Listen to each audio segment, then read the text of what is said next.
የትኛው ኃይል ነው ውጊያውን የከፈተው? ቲዲኤፍ ነው ቲፒኤፍ ነው የሚል ጥያቄ የሚያነሱ ሰዎች አሉ።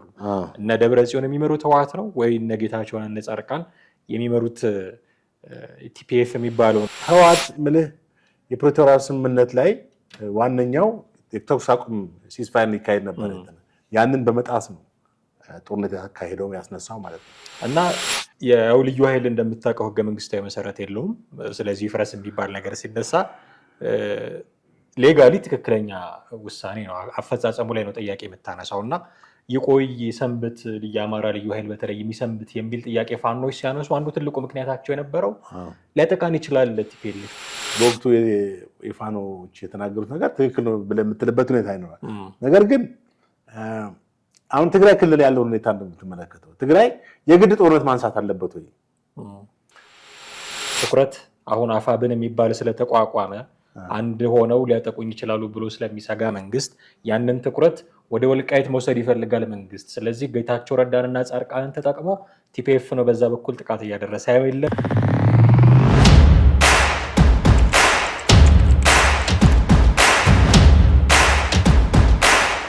ሰላም ጤና ይስጥልን ውድ ቤተሰቦቻችን እንዴት አላችሁ? ዘኢትዮጵያ ቻናላችንን እየተከታተላችሁ ትገኛላችሁ። በወቅታዊ ፕሮግራማችን ተመልሰን መተናል። ጥላሁን አክሊሉና ማደገፋ ከእናንተ ጋር ቆይታ እናደርጋለን። ከሰሞኑ ባለፉት ቀናት የህወሓት ኃይል በጠለምት አካባቢ ውጊያ ከፍቷል የሚሉ መረጃዎችን በስፋት እየሰማን እንደሆነ ይታወቃል። እሱን አስመልክቶ ምን ያነሳሳቸው ጉዳዮች ይኖሩናል። እስከ ፕሮግራማችን ፍጻሜ ድረስ አብራችሁን ትቆዩ ዘንድ የአክብሮት ግብዣችን ነው። ከኛ ጋር ሆኖ ጥሌ እንዴት አለ? አለው እግዚአብሔር ይመስገን ሰላም ነው አለን።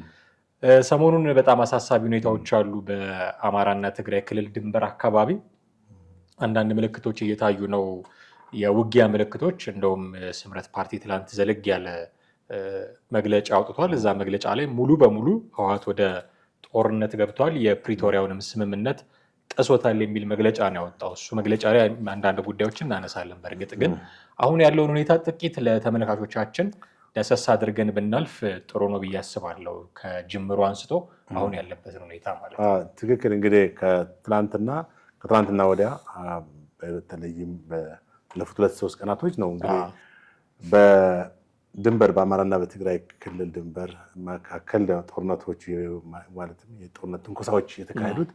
በዚህም ህወሓት ያው ሰራዊት አሰልፎ ጦርነት መክፈቱ ነው የተረጋገጠው።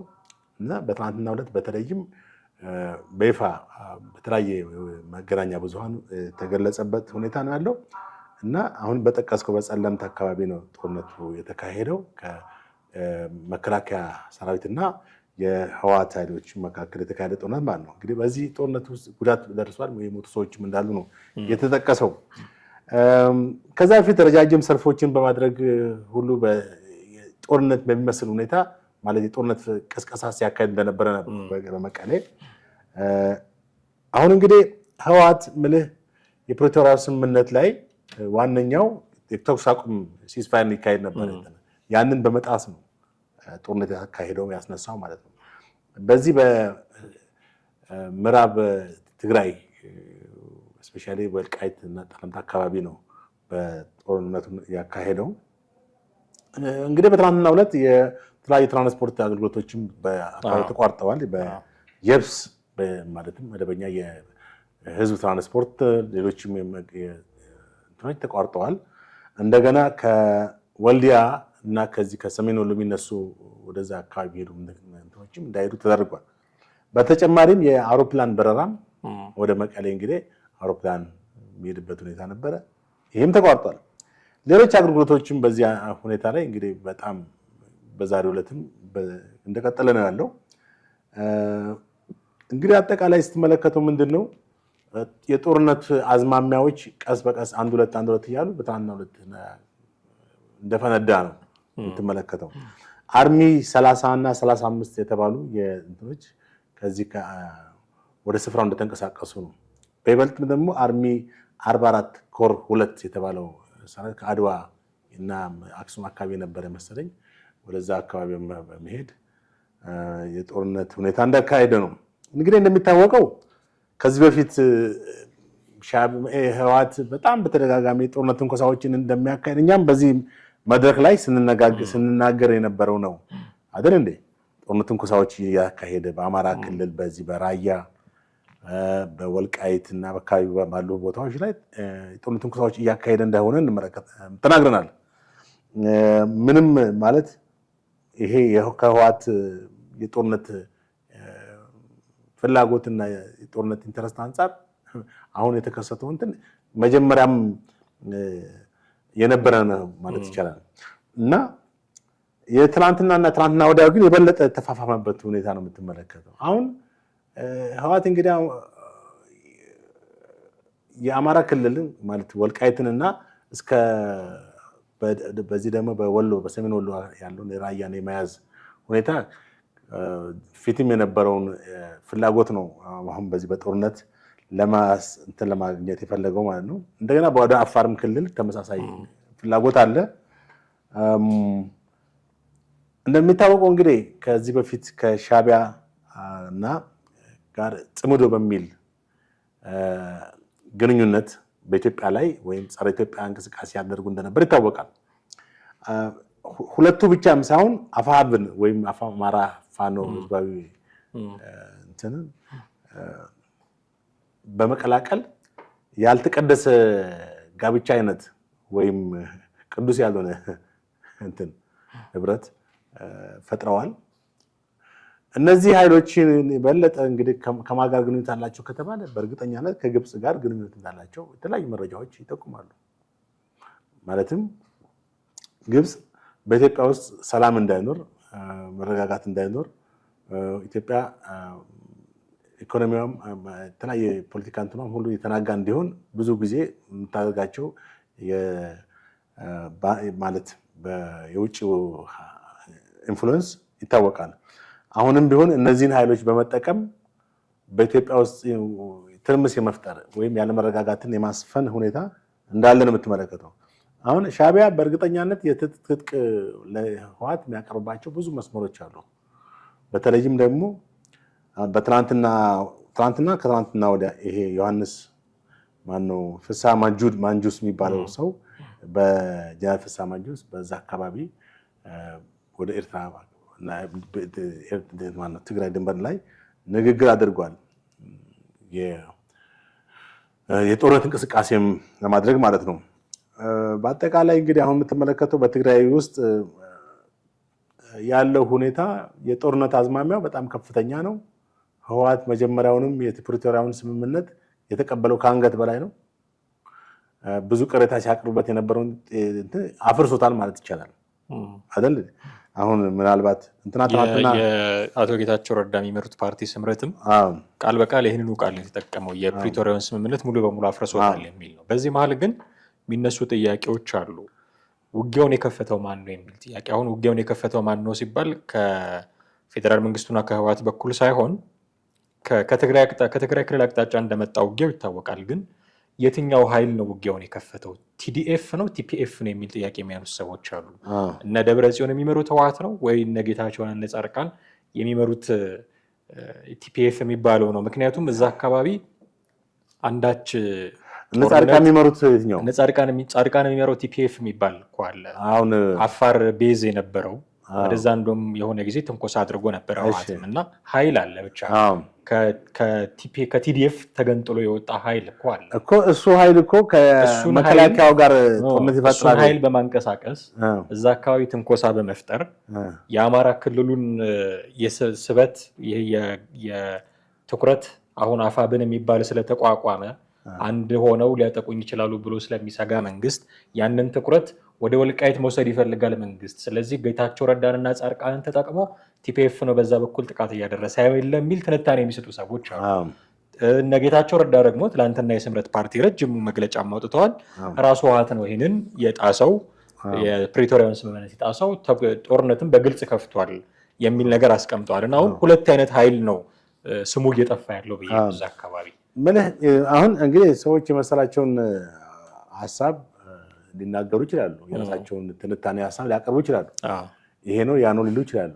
ግን በተጨባጭ ህወሓት በአሁኑ ሰዓት ያለው ስለ ሰላም ያለው አቋም ምንድን ነው የሚለውን ደግሞ የምትታየው ይሄን ጦርነት ለማድረግ ህወሓት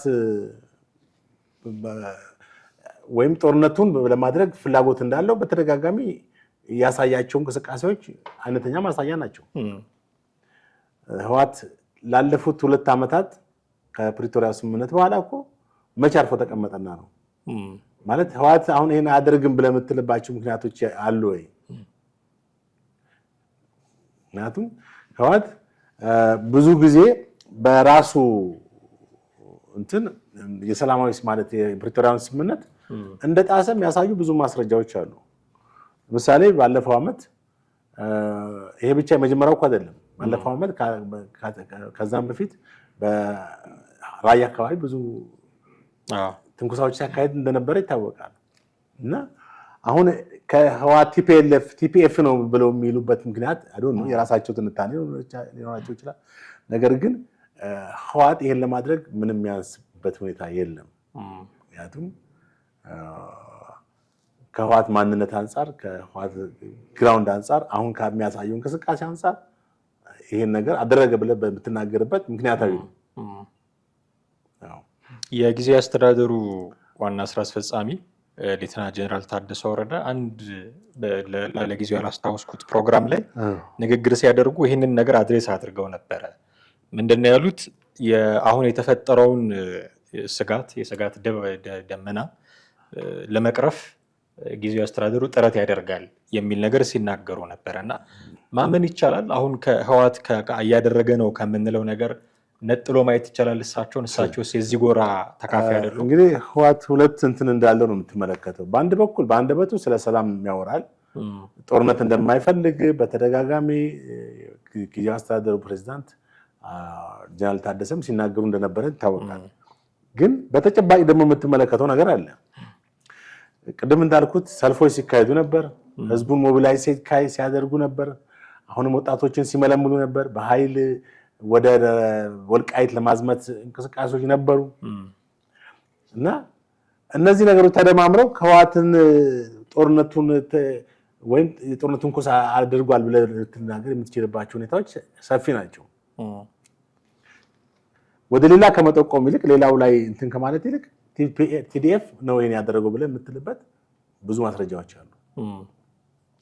አንደኛ የፕሪቶሪያውን ስምምነት ከመነሻው ያልተቀበለ የፕሪቶሪያውን ስምምነት ላይ ጉድፈት እንከን የሚያወጣለት እንትን ነው አይደል እንዴ? ጌታቸው ተናግሯል በተደጋጋሚ። እንደገና ከዛ በኋላ በራሱ የሚያሳያቸው እንቅስቃሴዎች አሉ። አሁን ያ ነው የፈነዳው፣ አዲስ ነገር አይደለም። ስለዚህ እኔ ከህወሓት ውጪ ወይም ከቲዲኤፍ ውጪ ሌላ ኃይል ነው የሚል ሀሳብ የለኝም። እኔ እንኳን ማለት ፈልግ የነበረው ምንድነው ጊዜያዊ አስተዳደሩን የሚመሩት ሰው ጀነራሉ ይህን ጉዳይ ለማርገብ እንሰራለን፣ በሁለቱም ወገን ጥቃት የከፈተ አካል አለ፣ የጦርነት ድባብ ሰፍኗል ትግራይ ክልል ውስጥ፣ ድንበር አካባቢ ጥሩ አይደለም፣ ይህንን ለማርገብ እንሰራለን ሲሉ ከተጠያቂነት ውጪ የሚሆኑ ናቸው ወይስ ጦርነቱ አሁን ማለት እሳቸው እንደዛ ካሉ እኮ ሌላ ኃይል ነው ያነሳው እያሉ ነው። እሳቸው የማይቆጣጠሩት ራሳቸውን ከቲፒኤልኤፍ ጎራ ውጪ እያደረጉ ነው። እንደዛ መሆኑ እኮ ነው። አሁን በቲፒኤልኤፍ ውስጥም እንግዲህ ክፍፍል እንዳለ ግልጽ ነው። አንደኛ የጦርነት ፍላጎት ያለው ኃይል አለ። እንደገና ደግሞ ሰላማዊ የሆኑ ነገሮች እንዲቀጥሉ ወይም በሰላማዊ መንገድ ችግሮች እንዲፈቱ ይፈልጋል። ግን የበለጠ ኃይል ያለው የትኛው ነው የሚለው ነው። የበለጠ ኃይል ያለው ነው ጦርነቱን ያስጀምረው። ምክንያቱም እነዚህ ጀነራል ታደሰ ሊቆጣጠሩት ቢችሉ ነበር ያስቆሙ ነበር። እሳቸው ያሉት እውነትህ ነው ብለን ካልን ማለት ነው። እሳቸው የሉበትም እንኳን ብለን ምን እርግጥ አሁን በህወሓት ውስጥ በጣም ቁልፍ የሆኑ ሰዎች አሉ ከተባሉ እነ ጌታቸው አሰፋ የደህንነት የነበረው እና አምባሳደር አዲስ ዓለም ባሌማ፣ እነ ደብረ ጽዮን፣ እነ ዓለም ገብረዋህድ፣ እነ አብርሃም ተከስተ፣ እነ ተወልደ ገብረ ጻዲቅ፣ እነገና ወዲ እንባጣጢጥ ምናምን የሚባሉ እነዚህ የመሳሰሉ ሰዎች አሉ። አሁን እነዚህ ፓወር አላቸው። እንደገና እነ ዮሐንስ መዲድ፣ እነ ፍስሐ ጀነራል ፍስሐ ማንጁስ እነ ምግበይ አየህ፣ በተለይ የጦር ጀነራሎቹ ፓወር አላቸው። ሲቪሉ ይመራቸዋል ወይ የሚለውን ነገር በጣም አስቸጋሪ ነው። እኛ ክፍፍል የለም አንልም ማለት አትችልም። ክፍፍል አለ። ቢሆንም ግን አሁን ታደሰ ይሄን መቆጣጠር የማይችሉ ከሆነ በይፋ መግለጽ አለባቸው፣ ማሳወቅ አለባቸው። ልንቆጣጠር የማንችለው ኃይል ይሄን እያደረገ ነው ብሎ ኦፊሻሊ እንትን ማድረግ አለባቸው፣ ማሳወቅ አለባቸው። ያን ካላደረጉ ግን ተሳታፊ ነው። አሁን እኮ ከተሻለ ማለት ውጤት ካመጣ በዚሁ ሊቀጥሉ አይነት ነገር ነው። እዚህም እዛም አይነት ሁኔታ ነው የምትመለከተው። ግልጽ የሆነ ነገር የለም። እነ ጀነራል ታደሰ ኦኬ ስለ አሁን በድንበር መካከል ምንድነው ያሉት? ግጭት አለ፣ ያን ማስተካከል እሱን ለማድረግ እንሰራለን። ትንኮሳ ግጭት ሳይሆን እኮ ጦርነት ነው የተካሰተው። እንዳይኖር ማድረግ ነበረባቸው መጀመሪያ ነው ሲጀመር። በሁለተኛ ደረጃ ደግሞ እነሱ ከአቅማቸው በላይም ከሆነ ያንን ኃይል ሊቆጣጠሩ አለመቻላቸው ለፌዴራል መንግስት ማሳወቅ መቻል አለባቸው። አለበለዚያ ከዛ ነፃ መሆናቸው ከዛ የተለዩ መሆናቸው በምን ይታወቃል? ከዚህ በፊትም በእርግጥ እነሱ ስለ ሰላም ብዙ ነገሮች ተናግረዋል። አሁን በስልጣን ላይ ያሉት የጊዜው አስተዳደሩ ፕሬዚዳንት እና ሌሎቹ አሰፋ የሚባሉት አማኑኤል አሰፋ ናቸው ቃል አቀባዩ፣ እንደዛ የሚባሉ ሰው አሉ። እና ግን ቢሆንም አሁን እነዚህ ኃይሎች ጦርነት ፍላጎት ያላቸው ኃይሎች መኖራቸው ምንም ጥርጥር የለውም። አሁንም የፕሪቶሪያውን ስምምነት የጣሱ ኃይሎች እንዳሉ ምንም ጥርጥር የለውም። ትግራይ ውስጥ ለጦርነት ህዝቡን ሞቢላይዝ እያደረጉ ያሉ ለዳግመኛ ለአዲስ ጦርነት እያንቀሳቀሱ ያሉ ኃይሎች እንዳሉ ምንም ጥርጥር የለውም። እነዚህ ሰዎች ደግሞ ተራ አይደለም፣ የህወሓት ከፍተኛ አመራሮች ናቸው፣ በስልጣን ላይ ያሉ ሰዎች ናቸው። ስለዚህ ጊዜያዊ አስተዳደሩ እነዚህን ሰዎች መቆጣጠር ካልቻለ ምኑን ስልጣን ላይ ሆነ?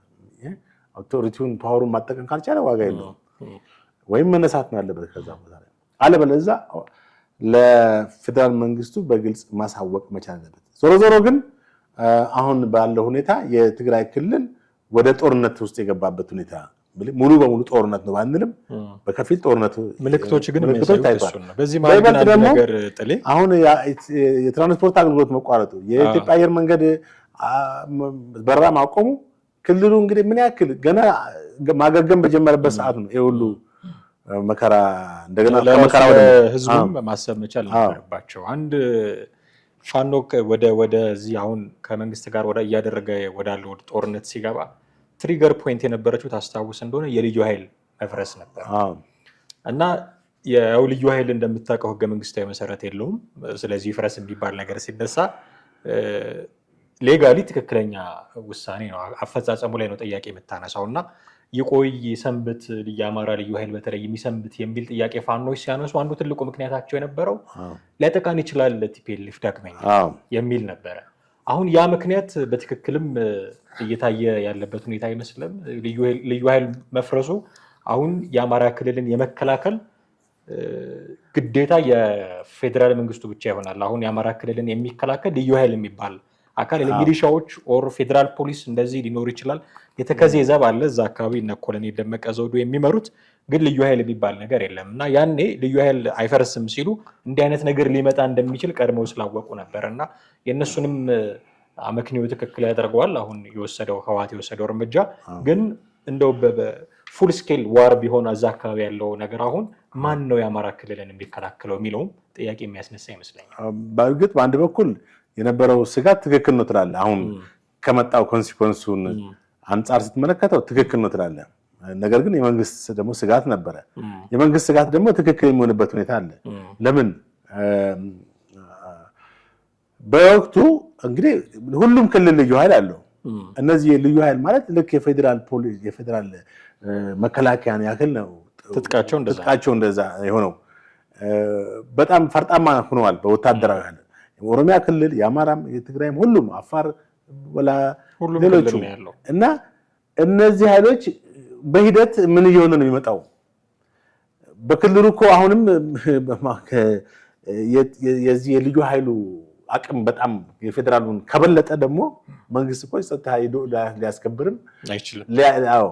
አቅም ላይ ኖሩ ነው ኢንተርቪው ሊያደርግ የሚችልበት አቅም ሁሉ በጣም አስጊ ሊሆንበት እኮ ነው። ስለዚህ መንግስት ለራሱ ህልውናም ነው ከህልውናው አንጻር ነው። እነዚህ ኃይሎች ጊዜ ከወሰደ ማለት ዝም ብሎ ከተዋቸው በመንግስት ላይም ትልቅ አደጋ ሊሆኑ ይችላሉ ከሚል ፍራቻ ነው። ስለዚህ በወቅቱ መንግስትም ያየበት አንግል ትክክል ነው። ከዛ አንጻር ነው። ነገር ግን አሁን ከመጣው ኮንሲከንስ አንጻር ደግሞ ከሆነ ተከሰተው ነገር አንጻር በወቅቱ የፋኖች የተናገሩት ነገር ትክክል ነው ብለህ የምትልበት ሁኔታ ይኖራል። ነገር ግን አሁን ትግራይ ክልል ያለው ሁኔታ እንደምትመለከተው ትግራይ የግድ ጦርነት ማንሳት አለበት ወይ? እሱን ለመጠበቅ ሲባል የግድ የተለየ እንትን በህገ መንግስትና ህግ መሰረት ነው። ኢትዮጵያ ውስጥ የትኛውም የሀሳብ ግጭት በጦርነት አይደለም መፈታት ያለበት፣ በሰላማዊ መንገድ ነው። እሱ ላይ እንስማማለን። ግን አሻፈረኝ ብሎ ጦርነት ከፍቷል። አሁን ምናልባት ፉል ስኬል ጦርነት አይደለም፣ ትንኮሳዎች ናቸው ሊሆኑ የሚችሉት። የተወሰኑ የተኩስ ልውጦች አሉ ምናምን፣ እሱ ነው መረጃዎች የሚያመላክቱት። ይሄ ትንኮሳ፣ ይሄ የጦርነት ጅማሮ አባዜ ከዚህ በፊት ወደ ነበረው 4-5 ዓመት ወደኋላ ተመልሰን ወዳየነው ወደዛ 2013ቱ ጦርነት የሚመልሰን ከሆነ የአማራ ክልልን የሚከላከለው ማን ነው የሚል ጥያቄ ማንሳት ያስፈልጋል። ምክንያቱም ልዩ ኃይል የለውም አሁን አማራ ክልል። እንግዲህ አሁን አማራ ክልል ልዩ ኃይል የለውም የሚል አገሪቷ መጀመሪያ በወታደራዊ ኃይል የምትገዛው ህግ ሲጣስ ነው። ህግ ደግሞ ማለት የአገሪቱ ህገ መንግስት አለ፣ ክልሎች መብት አለ፣ ስልጣንና ኃላፊነት አለ፣ የፌዴራል መንግስት ስልጣንና ኃላፊነት አለ። ክልሎች ለፌዴራል መንግስቱ እንዴት መገዛት እንዳለባቸው አንቀጽ 52-50 ላይ ተጠቅሷል። ስለዚህ ህወሓት የፈለገው ኃይል ብታደራጅም ልዩ ኃይልም ቢኖር እንትን ቢል ውስጣዊ ፍላጎቱ የጦርነት ከሆነ በዛም ብሎ በዚህ ጊዜ ይወስዳል እንጂ ጦርነት ማስነሳት ነው። አሁን በዋነኛነት ህወሓት የራሱ ብቻ ኢንተረስት አይደለም የሚለውን ነገር ነው አስተውለን ልንሰጥ የሚገባው። አንደኛ ከሻዕቢያ ጋር የፈጠረው ህብረት መቼም ከሻዕቢያ ጋር ጤናማ ግንኙነት እንደሌላቸው ይታወቃል። ከ91 ጀምሮ ባድማ ከተወረረበት ጊዜ ጀምሮ በኢትዮጵያና በኤርትራ መካከል ከነበረው ግጭት በላይ በትግራይና በኤርትራ ያለው ግጭት ነው የበለጠ የሚጎላው። እነሱ የበለጠ ታሪካዊ እንትናቸው ጎረቤት ናቸው፣ ማንነታቸው ሁሉ ነገር ይተዋወቃሉ። ስለዚህ ያም ቅራኔና ማንነትን ያለው ጸብ አለ። ኢቨን ባለፉት 2 ዓመታት ከ2013 ወደዚህ በነበሩት 2 ዓመታት ራሱ የኤርትራ ጦር ገብቶ በዛ ብዙ ውድመት ነው ያደረሰባቸው፣ ብዙ ጥፋት ነው ያደረሰባቸው። ይሄ ሁሉ ጥፋትና ይሄ ሁሉ ጄኖሳይድ ተፈጽሞብናል ነው እንደውም ያሉት አይደለ? ይሄ ሁሉ ጥፋት ደረሰባቸው። ከህወሓት ከሻዕቢያ ጋር እንደገና መወዳጀትና ጸረ ኢትዮጵያ አቋም መያዝ ምንድን ነው የምትለው? ያልተቀደሰ ጋብቻ አልኩት። ስለዚህ ገባ የጠላት ወዳጄ ነው በሚል መርህ ነው እንግዲህ የተዋደኑት። እንደገና ደግሞ ፋኖን በዚህ ውስጥ አስገብተዋል። እነዚህ ሶስቱ ኃይሎች አሁንም እንግዲህ የፋኖ ቅድም እንዳልከው እንቅስቃሴው ሲጀምር የአማራን ህዝብ ነፃነት፣ የአማራን ህዝብ መብት፣ አማራ የሚደርስባቸውን የተለያዩ ጭቆናዎችና በደሎችን እንትን በማለት መሰረት በማድረግ ነው የተነሳው። ከዛ አንጻር ነው የተደራጀው። ያ ትክክል ነው አደረጃጀቱ ብለህ ትላለህ። ግን ችግሩ ምንድነው? ጥያቄውን ወይም ያነሳቸውን የመብት ጥያቄዎች ሊያስፈጽም የሄደበት እንቅስቃሴ ልክ አይደለም። የመጀመሪያው የጦርነት ሁኔታ፣ በሁለተኛ ደረጃ ደግሞ የኢትዮጵያ ጸር ከሆኑ ኃይሎች ጋር መደራጀት። አንደኛ ህወሓት እንግዲህ ምንም እንኳን በትግራይ ክልልን የሚያስተዳድር ቢሆን በብዙ እንቅስቃሴዎች የፌዴራል መንግስቱ ጸር አይደለም፣ የኢትዮጵያ ጸር ነው ማለት ይችላል። ከታሪካዊ ማንነት ወደኋላ የሚሄድ ይህን መናገር የሚያስችል ብዙ ማስረጃዎችን ማንሳት ይቻላል። አሁን ደግሞ የበለጠ ደግሞ አደገኛ የሚሆነው እነዚህ ኃይሎች ከውጭ ጠላት ከኢትዮጵያ ታሪካዊ ጠላት ጋር ህብረት ማለት ወዳጅነት ሲመሰርቱ፣ ግብፅ እንደሚታወቀው በኢትዮጵያ ውስጥ ምንም አይነት ሰላም እንዳይኖር፣ ምንም አይነት ጸጥታ እንዳይኖር፣ ምንም አይነት የፖለቲካ መረጋጋት እንዳይኖር፣ አገሪቷ በኢኮኖሚ ያሳያቸው ያለውን እመርታ የተለያዩ እድገቶች አሁን በሰሞኑ በደብረ ዘይት 90ኛው ዓመት የአየር ኃይሉ ሲከበር የነበረውን ትርኢት እንግዲህ በጣም ዓለም ሁሉ ነው የተደመመበት። አይተሃል። ይሄ የጀቶቻችን የተለያዩ ትርኢት ሲያሳዩ ግብጾች በዚህ በጣም ሳይሸበሩ አልቀሩም አይደል እንዴ? ብዙ ሀገራቶችን በጣም ተደንቀዋል በዚህ ሁኔታ እና ይሄ ለእኛም ትልቅ ኩራት ነው፣ ብሔራዊ ኩራታችን ነው። እኛ አሁን የግድ የብልጽግና ደጋፊ መሆን የለብህም። ይሄን ለማድነቅ የግድ የመንግስት የአብይ ደጋፊ መሆን የለብህም። ይሄ የሀገር ኩራት ነው። የመንግስት ይመጣል ማለት በጊዜው ሊሄድ ይችላል። ነገር ግን የአየር ኃይል የኢትዮጵያ ብሔራዊ ኩራት ነው። የኢትዮጵያ ሉዓላዊነት የሚያስጠብቅ ትልቅ እንትናችን ነው፣ ሀብታችን ነው። ትልቅ የመከላከያ ኃይላችን ነው እና ያንን አፕሪሼት ማድረግ ጥሩ ነው። አንዳንድ ሰዎች ሁሉ ነገር ማጣጣል ይፈልጋሉ። መንግስትን ስለሚጠሉ ብቻ፣ መንግስትን ስለሚተቹ ብቻ፣ አሁን ያለውን መንግስት በጣም አጥብቀው ስለሚጠሉ ብቻ ምንም ነገር አይጥማቸውም። ምን ማር በሰጣቸውም አይጥማቸውም። ግን አይገናኝም። ያ ሌላ ጉዳይ ነው።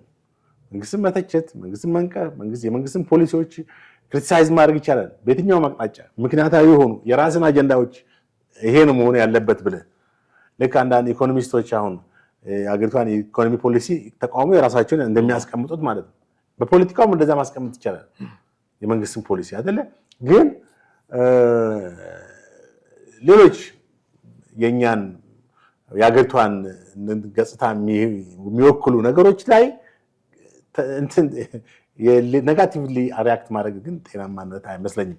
እና ከዚህ አንጻር አየር ኃይላችን በሰሞኑ ያሳየው ትርኢት በጣም እኔ ራሴ በጣም ተደንቄያለሁ። ብዙም እንግዲህ አንዳንድ ሰው ለመደነቅም በጣም ጊዜ ይፈጃል።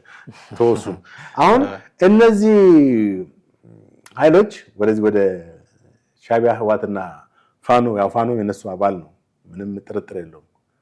እና ከውጪ የጦር መሳሪያ ድጋፍ፣ የገንዘብ ድጋፍ እያገኙ እንደሆነ የተለያዩ ማስረጃዎች ሻዕቢያውን አስበው ሻዕቢያ ከግብፅ አይደገፍም ብሎ የሚል ሰው ሞኝ ሰው ነው ብዬ ብል ወይም በጣም ፖለቲካን ማቅ የዋ ሰው። እንግዲህ ሻዕቢያ ደግሞ ከህወሓት ጋር ሲሆን የግድ የጦር መሳሪያ ድጋፍ ያደርጋል። ይሄ እኮ አዲስ የጀመሩት ህብረት አይደለም። እንግዲህ ታሪክን ከቅርብ ጊዜ የሩቅ ሳይሆን የ30 እና 40 ዓመት ታሪክ ነች። ወደኋላ ሄዶ ማንበብ ነው። ደርግን እንዴት ጣሉት የሚለውን አይደል? ማንበብም አያስፈልግም፣ መስማት ነው ብዙ አይደል? ሰዎች ማለት ላልኖረበት ሰው ብዬ ነው። እና አሁን ባለው ሁኔታ በእርግጠኛነት ግብፅ እንግዲህ ለኢትዮጵያ የማትተኛ ከሆነ የምትጠቀመው በኢትዮጵያ ውስጥ በዋነኛነት ይሄን መንግስት ይጥሉልኛል፣ ይሄን መንግስት እንትን ይሉኛል ማለት መንግስትን ባይጥሉ እንኳን አገሪቷን ሰላም ለማደፍረስ አቅም አላቸው ብሎ የሚላቸውን ኃይሎች ነው የሚረዳ የሚችለው። ያቃቸዋል። እንኳን መንግስት እንዲያሸንፍ ፋኖም ህወሓትም እንዲያሸንፍ የምትፈልግ አይደለችም።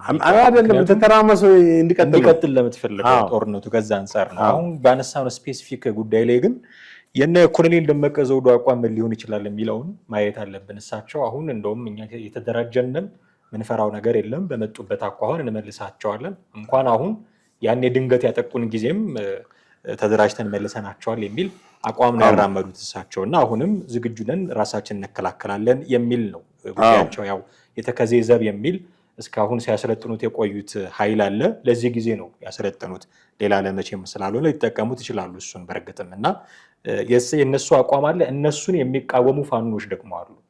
ኮሎኔል ደመቀ ዘውዱን በትክክል የሚቃወሙ ፋኖችም ደግሞ አሉ። እና ቅድም አንተ እንዳልከው የዛ የጽምዶ አካል ስለሆኑ በሚል ማለት ነው ከህወሓትም ጋር ከሻዕቢያም ጋር አብረን መስራት ለምን አብራችሁ ትሰራላችሁ ሲባሉ መንግስት ሲሰራ የለ ወይ ነው የነሱ ካውንተር አርጊመንት እንደምታውቀው። እና መስራታቸውን አድሚት ያደረጉም ይመስለኛል።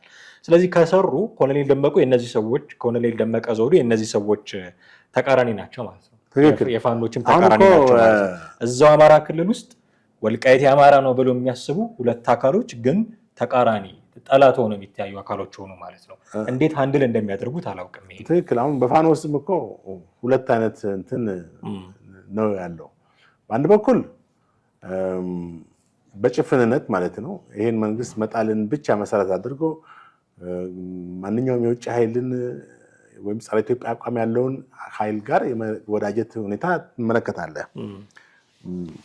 ሁለተኛ ደግሞ በበሳልና በጣም ምክንያታዊ የሆነ ሎጂካል በሆነ ሁኔታ የሚንቀሳቀሱ ደግሞ ሰዎች አሉ። አሁን እንዳልከው እንደ ደመቀ አይነት ሰዎች ምንም እንኳን ተቃዋሚ ቢሆንም በምክንያት ነው። ምክንያቱም የህወሓትን አካሄድ ያውቀዋል፣ የሻዕቢያን አካሄድ ያውቀዋል።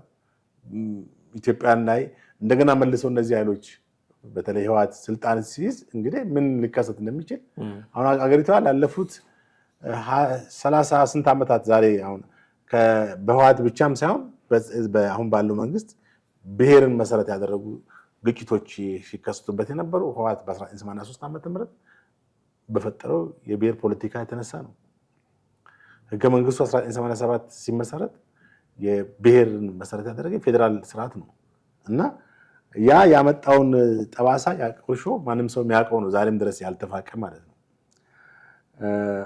አሁን እንደመቃነ ሰዎች ግን ይሄን በማስተዋል ከተከዜ አልፍም ብለው ማለታቸው ኢትዮጵያዊነት ስሜታቸውን አጉልቶ የሚያሳይ መሆኑን ትመለከታለህ። ብሔራዊ ስሜታቸውን አሽቀንጥረው ይጣሉም ያሉት ይመስላል። አማራ ይበሉ እንጂ ምንም ነገር ያንን ሴንስ የሚያደርግ ማንነትም የላቸውም። አንደኛ የባንዳነት ስራ መስራት ወይም የባንዳ መሆን አቅጣጫም ይዘዋል።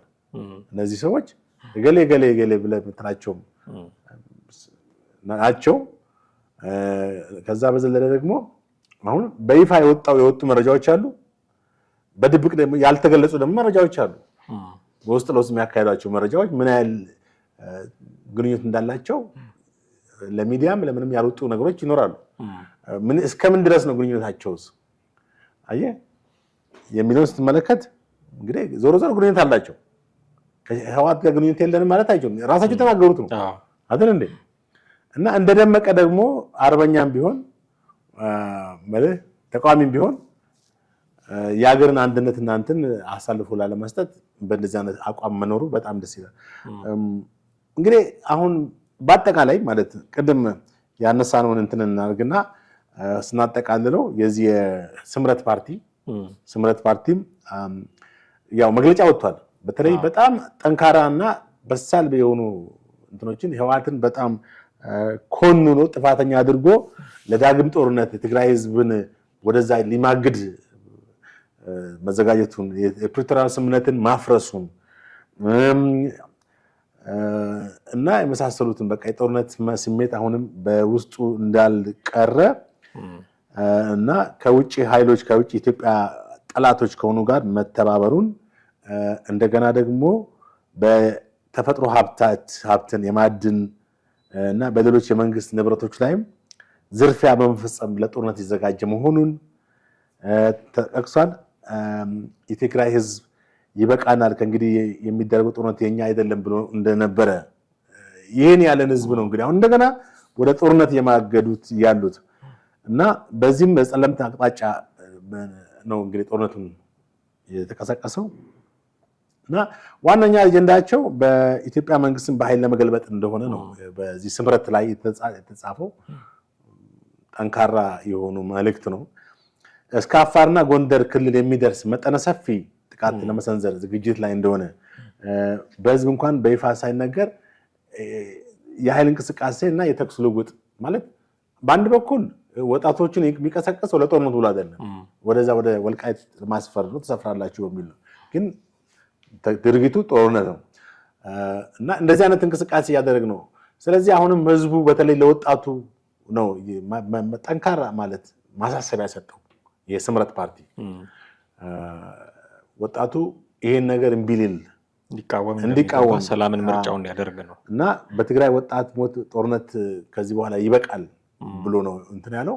በእርግጥም እኮ ከዚህ በፊትም እኮ የትግራይ ህዝብ እኮ በቅቶናል፣ ይሄ የኛ ጦርነት አይደለም ከዚህ በኋላ በቃ ጥቂቶች ስልጣን ብሎ ተናግሯል። ጦሩ ራሱ እንግዲህ በተደጋጋሚ 3-4 ጊዜ ሰላማዊ ሰልፍ አድርጎ ነበር እንደማይፈልግ መንገድ ዘግቶ ምናምን ብዙ ነገሮች አሉ። ትጥቅ አስፈቱን አደራጁን ሲሉ ነበር። አሁን ይሄ ማነው ስሙ ስምረት አጠቃላይ ለትግራይ ህዝብ ለወጣቱ ለሰራዊቱ መልእክት ያስተላልፋል እና በአጠቃላይ ይህን ሀሳብ እንደው ወደ መቋጨት ስንል መንግስት ምን ማድረግ አለበት የሚለውን ነው። ምን ማድረግ አለበት የሚለውን ስታነሳ እንደውም አሁን እንዳልከው ስምረት ፓርቲን ጭምር ሌሎች በርካታ አካላት ይኸው እኛም ወቅታዊ ጉዳይ ስለሆነ እያነሳ ነው ብዙ ነገር እየተባለበት እስካሁን ድረስ ግን ከፌዴራል መንግስቱ የሰማነው ነገር የለም።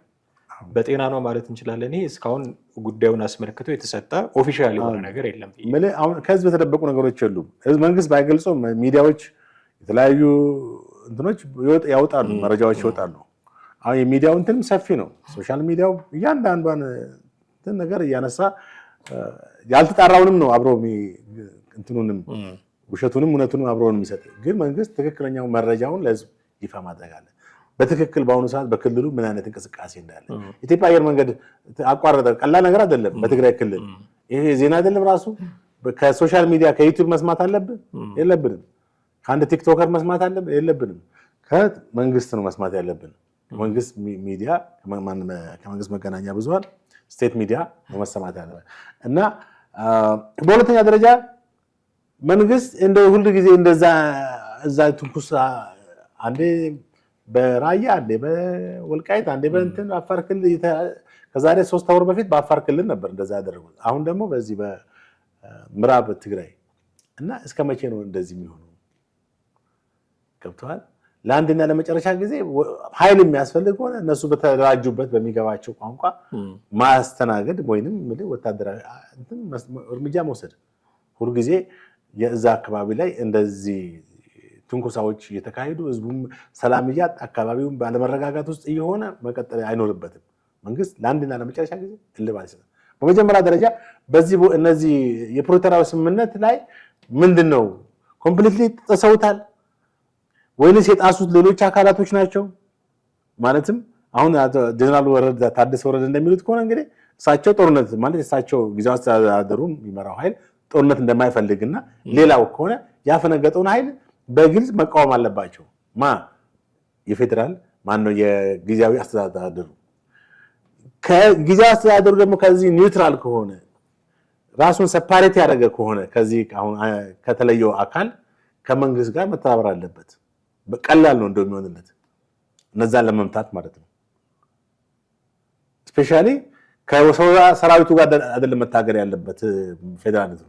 እነዛን ሰዎች ጦር የሚመሩ ኃይሎችን መያዝ ነው ማለት የሚያስፈልገው። ይሄ ሞር እንግዲህ ወታደራዊ አቅምን አጠናክሮ ሌሎችን እንትኖችን ትኩረት መስጠት ያስፈልጋል። በመጀመሪያ ደረጃ ፎከስ ማድረግ ያስፈልጋል። መንግስት በእርግጥ ብዙ ሀሳቦች ብዙ አጀንዳዎች የልማቱም አለ የውጭ ፖሊሲም አለ የሀገር ውስጥ ምናምን የተለያየ ሰፊ ነው እንትኑ። ግን እዛ ጋር እየተቦጫጨቀ ያለ ነገር አለ። እዛ ጋር ሊክ ያደረጋ ነገር ያለ ነገር አለ። ትግራይ ላይ ባለፉት 2 ዓመታት በተካሄደው ጦርነት 100 ቢሊዮን ብር ነው ኢትዮጵያን ያስወጣት። አሁንም ይሄ ነገር በአጭሩ ካልተቋጨ ሌላ 100 ቢሊዮን አሁን ከረንሲው እንደውም ጨምሯል። ወደ 300 ቢሊዮን ሊገባ ነው ማለት በትግራይ ጦርነት እንደገና ከተካሄደ ቀላል አይደለም። የሀገሪቷን ኢኮኖሚ ምን ያህል እንደሚበላ ማሰብ ያስፈልጋል። በዚህ ኢኮኖሚ ቀውስ፣ በዚህ የስራ አጥነት ችግር፣ በዚህ ብዙ የኑሮ ውድነት ብዙ ነገሮች ጫና ባለበት ሀገር ላይ እንደገና አሁን ጦርነት በትግራይ ክልል ቢካሄድ ቀላል አይደለም። አሁን ደግሞ ሻዕቢያም አብሮ ነው የሚኖር። ድሮ እንኳን ሻዕቢያ ከኛ ጋር ነበር አይደል? የመጀመሪያው የዛሬ 2 ዓመት በፊት ማለት ነው። አሁን ሻዕቢያ ከነሱ ጋር ነው። ሁለቱ ሲደመሩ ፋኖም ከነሱ ጋር ነው። እንግዲህ መንግስት ለራሱ ህልውና ማሰብ ያስፈልጋል። እንግዲህ መረጃዎችን ቶሎ ቶሎ ማድረስ እና ሊወሰድ የሚገባቸውን ጥንቃቄ መውሰድ ከመንግስት ይጠበቃል። እጅግ አድርጌ ያመሰግናለሁ ጥሌ። ወደ ቤተሰቦቻችን እናንተም ከኛ ጋር ነበራችሁ ቆይታ እጅግ አድርገን እናመሰግናችኋለን። የዛሬው ፕሮግራማችንን እዚህ ላይ እናበቃለን። ምን ሀሳብ ምን አስተያየት አላችሁ ብናውቅ ደስ ይለናል። ደውሉልን፣ ጻፉልን። ስለምታደርጉት ትብብር ሁሉ ግን እጅግ አድርገን እናመሰግናችኋለን። በሚቀጥለው ፕሮግራም በሌላ ርዕሰ ጉዳይ እንጠብቃችኋለን። ጤና ይስጥልን።